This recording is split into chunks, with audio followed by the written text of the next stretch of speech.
Good morning to one and all. Today our concept is DBMS. First, let us look about the introduction part. Database and database technologies have had a major impact on the growing use of computers. It is fair to say that database plays a crucial role in almost all areas where computers are used, including business, electronic commerce, and social media, engineering, medicine, genetics, law, education, and library science. The word database is so commonly used that we must begin by defining what a database is. A database is a collection of related data. For example, if we take a student data, it is collection of student records. By data, we mean known facts that can be recorded that have implicit meaning. For example, consider the names, telephone numbers, and addresses of the people you know. Nowadays, this data is typically stored in mobile phones, which have their own simple database software. This can also be recorded in an indexed address book or stored on a hard drive using a personal computer and software such as Microsoft Access and or Excel. This collection of related data with an implicit meaning is a database. The preceding definition of a database is quite general. For example, if we may consider the collection of words that make up this page of text to be related data and hence to constitute a database. However, the common use of term database is usually more restricted. A database having the following implicit properties. A database can be of any size and complexity. For example, the list of names and addresses referred to earlier may consist of only a few hundred records, each with a simple structure. On the other hand, the computerized catalog of a large library may contain half a million entries organized under different categories by primary author's last name, by subject, by book title, with each category organized alphabetically.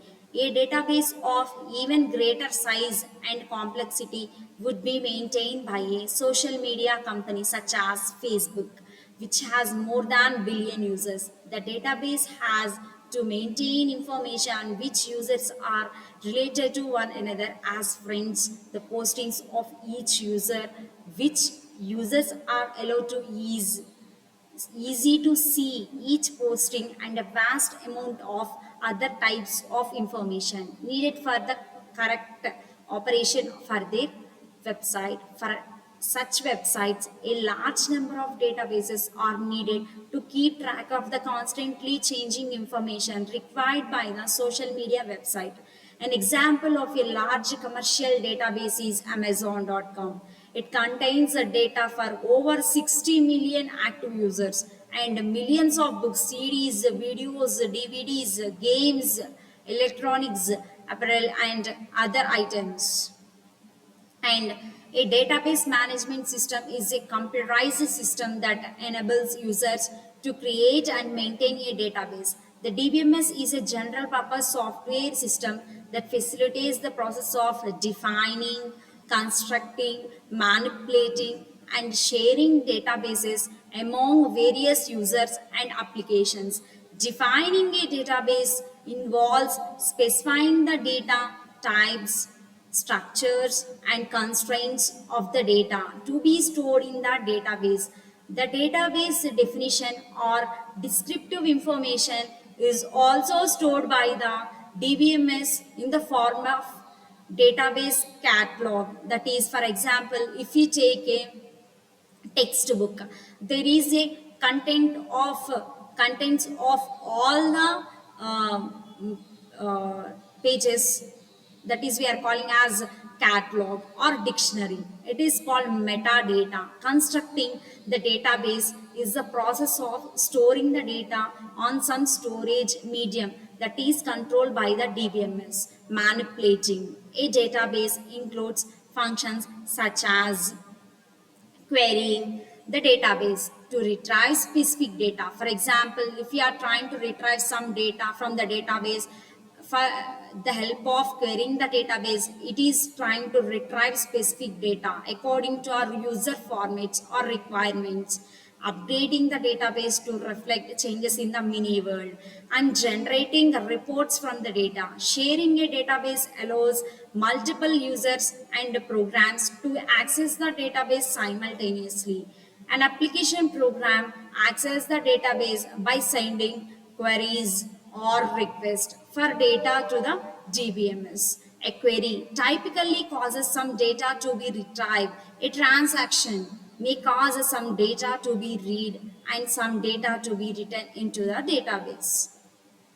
And other important functions provided by the DBMS, that is the database management system, include protecting the database and maintaining it over a long period of time. Protection includes system protection against hardware or software malfunction or crashes, and security protection against unauthorized or malicious access.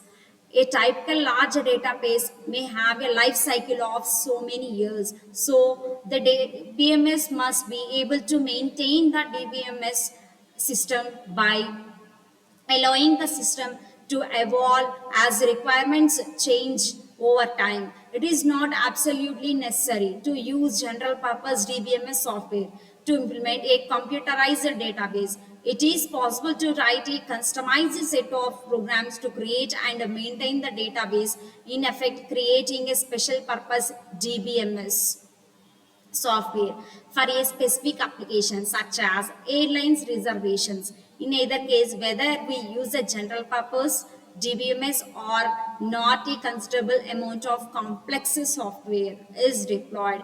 In fact, most DBMS are very complex to software systems.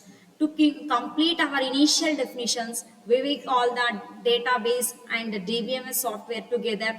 We are calling as database system. Here is a simple, structured, a simplified database system environment. And here stored database, that is we are calling as, according to the definition, we are calling as metadata. That is, it is trying to access with the help of the software, and this software with the help of the queries or programs about the DBMS software. And it is with the help of queries users are using the DBMS. You can see for forward approach also. And here are the some queries and tables: student course table and section table, grade report and request ID. And it figures explains about the database that stores student and course information. And here are the some queries: retrieve the transcript, a list of all courses and grades of Smith. Here Smith is the student name and student number is 17. 17 is the student number in which it has the same number in the grade report.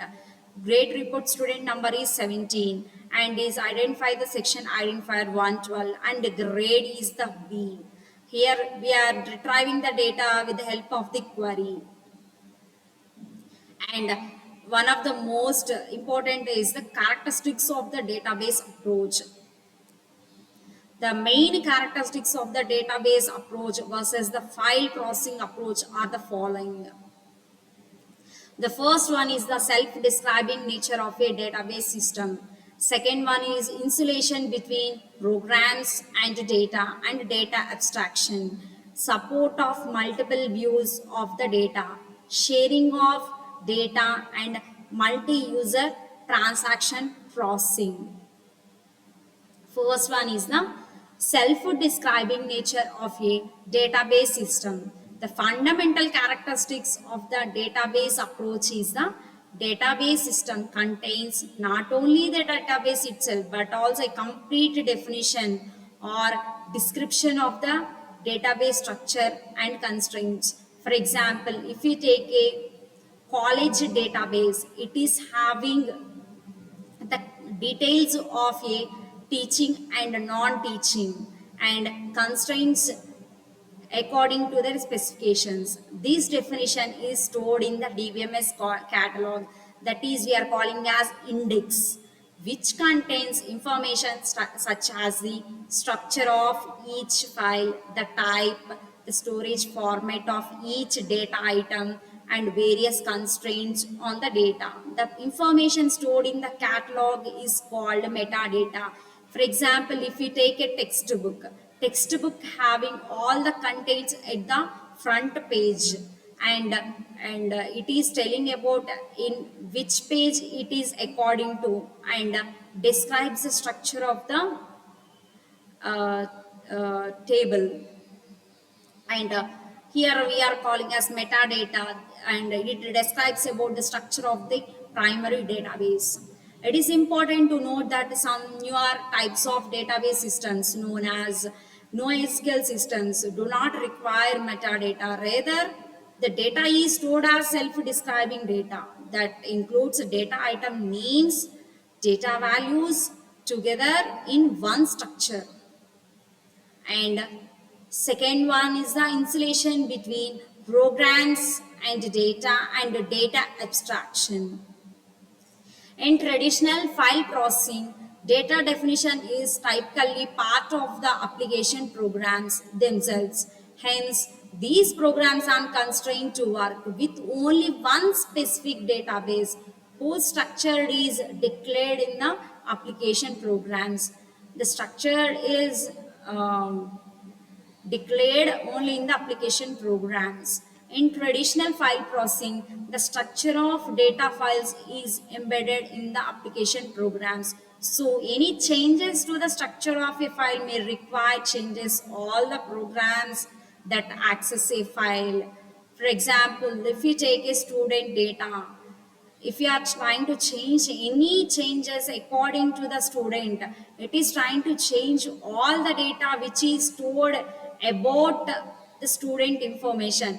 It is also including the course and request eyes and course details and etc. By contrast, DBMS access programs do not require such changes in most cases. The structure of data files is stored in the DBMS catalog like an index separately from the access programs. We call this property, that is we are calling as program data independence. In some types of database systems such as object oriented and object relational systems, users can define operations on data as a part of the database definitions. And an operation, also called a function or method, is specified in two parts. The interface or signature of an operation includes the operation name and the data types of its arguments or parameters. The implementation, that is method of the operation, is specified separately and can be changed without affecting the interface. User application programs can operate on the data by invoking these operations like method, signature, and parameters, and through their names, arguments, regardless of how the operations are implemented. This may be termed program operation independence because of their names, through their names, arguments, and regardless of how the operations are implemented.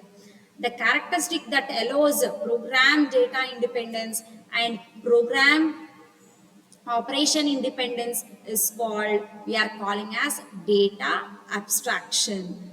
A DBMS provides users with a conceptual representation of data that does not include many of the details of how the data is stored or how the operations are implemented. Here I'm trying to say an example how data is stored. If you take a student table, name is as character data, and roll number is about integer data, and mobile number is about integer data, and email is about mixed of data, and here how the data is stored, and or how the operations are implemented based on the requirements. Informally, a data model is a type of data abstraction that is used to provide this conceptual representation. And the one is support of multiple views of the data. A database typically has many type of users, each of whom may require a different perspective or view of the database. For example, if you take a college database, one view is the student view, and second view is the teaching view, and third one is the designing view. There are different types of views according to the same data and different perspectives or views of the database. A view must be may be a subset of the database, or it may contain virtual data that is derived from the database files, but it is not explicitly stored. Some users may not need to be aware of where the data they refer to be stored or derived. Students have no access whether there is the student data is stored and where. A multi-user DBMS whose users having a variety of distinct applications must provide facilities for defining multiple views. A multi-user DBMS, as its name implies, must allow multiple users to access the database at the same time. In this, for example, if you take an ATM from the same bank, and multiple users are accessing the ATMs in different centers at the same time, and it implies name implies must allow multiple users. Here it is supporting multiple views of the data at the same time to different users and according to the same data. This is essential if data for multiple application is to be integrated and maintained in a single database. And sharing of data and multi-user transaction processing. The DBMS must include concurrency control software, that is privacy and security control software, to ensure that several users trying to update the same data do so in a controlled manner. For example, let us take a bank example. There are a lot of users according to the same bank, and they are trying to take the money from the different ATM centers so that the result of the updates is correct. For example, when several reservation agents trying to assign a seat on an airline flight, the DBMS should ensure that each seat can be accessed by only one agent at a time for assigned to passenger. These type of applications are generally called online transaction processing applications, that is we are calling as OLTP. A fundamental role of multi-user DBMS software is to ensure that concurrent transactions operate correctly and efficiently. The concept of transaction has become central to many database applications, and a transaction is an executing program or process that includes one or more database accesses, such as reading, updating of database records. And a transaction is an executing program or process that includes one or more database access, such as reading, updating of database records at the same time, sharing of data, and multi-user transaction at the same time, is supposed to execute a logical correct database access if executed in its entirety without interference from other transactions. And thank you.